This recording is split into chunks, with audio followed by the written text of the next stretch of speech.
అరచేత గోరింట ఇంత చక్కని చుక్కకి ఇంకెవరు మొగుడంట చక్కని సీతకి అరచేత గోరింట ఇంత చక్కని చుక్కకి ఇంకెవరు మొగుడంట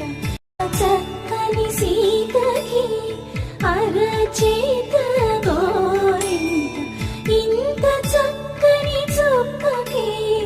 ఇంకెవరు మొగుడంట చక్కని సీతకి అరచేత